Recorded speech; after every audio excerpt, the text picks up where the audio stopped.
Сайн байцгаана уу үзэгчдээ, сайн Улаанбаатар нэвтрүүлэг маань хөөрхөн дадал хаяг дээр контент бүтээгч Анх Баяр миний биеэр цааш үргэлжилж байна. За энэ удаагийн зөвлөгөөний цагаараа би та бүхэндээ сонирхолтой мэдээллийг бэлтгэсэн байгаа. Манай энэхүү булан бол арьс арчилгааны талаар өөрийнхөө арьсандаа ямар бүтээгдэхүүнийг сонгож хэрэглэх орц найрлагандаа анхаардаг талаар ярьдаг.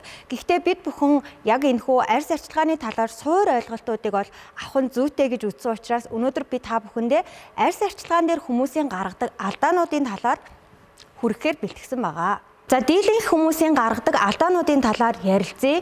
Арьс арчилгаанд гардаг буруу ойлголтууд байдаг. За хамгийн түрүүнд бол зар сурталчилгаанд итгэж надад энэ бүтээгдэхүүн таарах юм байна гэж бодоод авчдаг. Гэхдээ яг үнэндээ хүн болгоны арьсны бүтцэн өөр байгаа, микробиомороо өөр арьсны бүтцтэй байдаг. Түүнийгээ мэдгүйгээр хуурай арьстай хүн таарсан бүтээгдэхүүнийг энэ хүн хуурай арьстай юм чинь надад ч гэсэн би хуурай амчин таарна гэд авчдаг. Яг үнэндээ таны арьсны микробиом нь тухайн хуурай арьстай хүнийхээс дэсөөр байх магадaltaй гэсэн үг. Тэгэхээр та гоо сайхны бүтээгдэхүүнийг авахдаа дэлгүүрт нь ороод хамгийн нэмгэн хэсэг буюу хүзүүнийхээ доороо бүтээгдэхүүнийг туршиж үзэх хэрэгтэй. Ингэснээр 5-10 минутын дараа хэрвээ тухайн бүтээгдэхүүн таны арьсанд харьшлах ч юм уу таарахгүй байх тохиолдолд захтнах эсвэл улайх гэсэн шинж тэмдгүүд бол гарч ирдэг. Тэгэхээр хамгийн түрүүнд та өөрийнхөө арьсан дээрээ туршаад бүтээгдэхүүнээ сонгоорой гэж зөвлөе.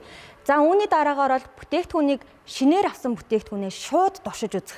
Маш олон бүтээгдэхүүнийг та шинээр очиж авлаа. Тухайн авсан бүтээгдэхүүнээ нэг арчилгаан дээр бүгднгийн зэрэг туршиж үзэх нь бол маш буруу байдаг байгаа. Яагаад гэвэл тэр олон бүтээгдэхүүнийхэн дундаас танд харьшилж байгаа бүтээгдэхүүнүүд байх боломжтой байдаг.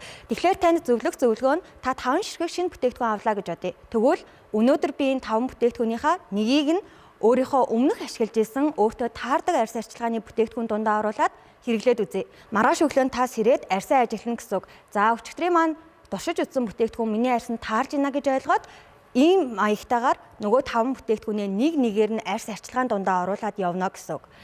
За үүний дараагаар үнэтэй бүтээгдэхүүн сайн гэсэн ойлголтоодоос явдаг. Гэхдээ энэ бол үгүй. Та хамгийн гол нь үн дээр нь анхаарах биш, тухайн орц найрлагыг хараад орц найрлаган дээр нь анхаарна гэсэн үг. За одоо энэ үед бол өөрийнхөө хэрэглэж байгаа бүтээгдэхүүнийхээ орц найрлагыг шалгаж үзэх боломжтой маш олон вебсайтууд гарч ирсэн.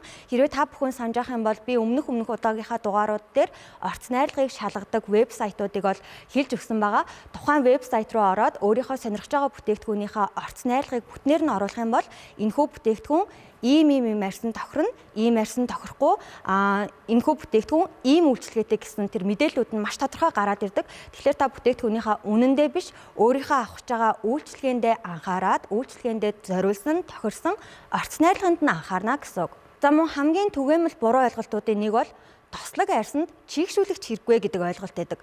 Энэ ойлголтоос болоод маш олон хүмүүс давхар цэвэрлэгээ гэдэг зүйлсийг алгасч яадаг. Яагаад вэ гэхээр миний арьс угаасаа маш их тос ялгардаг учраас надад тосон цэвэрлэгч хэрэггүй гэд шууд нөгөө мицлэр усаараа арилгасныхаа дараа савнгаар угаагч гэдэг юм уу. Иймэрхүү асуудлууд бол үүсчихэд. Гэхдээ яг үнэндээ иймэрхүү төрлийн арьс арчилгааг хийснээрээ нөгөө арьсан дотор байгаа бохирдол, гаднаас авсан тэрхүү тоос гэх мэт зүйлсүүд маань арьсны гадаргуугаас бүрэн гүцэд бол арилдаг байгаа. Тэгэхээр та энэхүү ойлголтыг өгөөсгээд би хичнээн тослог арьстай ч гэсэндээ надад чийгшүүлэгч болон тосон цэвэрлэгч хэрэгтэй гэж ойлгоод өөрийнхөө арьс арчилгааны бүтээгдэхүүн дээрээ энэхүү арчилгааг бол нэмээд өгөөсэй гэж хүсэж байна. За хэрвээ та удаан хугацаанд би тослог арьстай юм чинь чийгшүүлэгч бүтээгдэхүүн хэрэггүй гэд алгасаад яваад ах юм бол арьс маань өөрөө цаанаасаа байглаасаа өөрийнхөө байх ёстой хэмжээнээсээ илүү ихийг тосыг ялгаруулж өгдөг. Ингэснээр нөгөө хар цагаан батга маань үүсэх, хар цагаан батга руу бохир орсноороо нөгөө өрөвсөлт батгнууд маань үүсэх эрсдэл гардаг гэсэн үг. Тэгэхээр та чийгшүүлэгчийг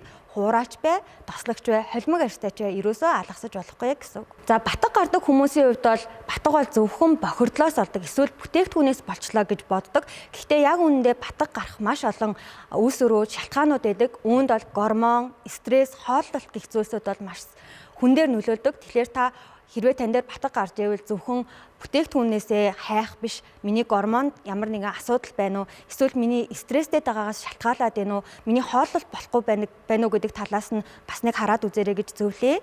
За дараагийнх нь бол байгалийн гаралтай бүтээгдэхүүнүүд бүгдээрээ сайн гэдэг ойлголт байдаг. Гэхдээ яг үнэндээ байгалийн гаралтай бүтээгдэхүүн байсан ч гэсэндээ хүний арьсанд харшил өгөх магадaltaй байдаг. Тэгэхээр хамгийн түрүүнд хэлсэнчлэн бүтээгдэхүүнийг сонгохдоо гаднах сав баглаа бодол эсвэл зар сурталчилгаанд биш, зөвхөн өөрийнхөө арьсан дээр өөрөө очиод туршиж үзэх нь хамгийн чухал байдаг байгаа. За хамгийн сүүлд маш ихээр буруу ойлголт дагуулдаг нэг зүйл байдаг. Тэр нь бол та нэг шинэ бүтээгдэхүүнийг туршиж үзлээ. Маргааш нь миний арьс яг тухайн бүтээгдэхүүн, тухайн брэндээс амласан амлалт миний арьсан дээр үүссэн байгаасаа гэдэг тийм хүлээлт байдаг. Гэхдээ яг үүндээ арьс арчилгаа гэдэг бол өөрөө маш их хугацаа шаарддаг, тууштай байдлыг бол шаарддаг байгаа. Тэгэхээр та бүтээгдэхүүнийг доор хаяж 3 сарын туршид хэрэглэснээр яг тухайн брэндээс амласан тэрхүү үйлчлэгийг танд үзүүлэх боломжтой байдаг гэдгийг ойлгох хэрэгтэй байгаа. За арьс арчилгаа гоо сайхны булангийн маань ивент тэтгэгч байгууллагаар Солонгосын Inari брэнд хамтран ажиллаж байгаа. Та бүхэндээ маш их баярлалаа. Сайн Улаанбаатар нэвтрүүлэг маань үргэлжилж байна. Нэвтрүүлэгтэйгээ хамт байгаарай. Баярлалаа. Баяртай.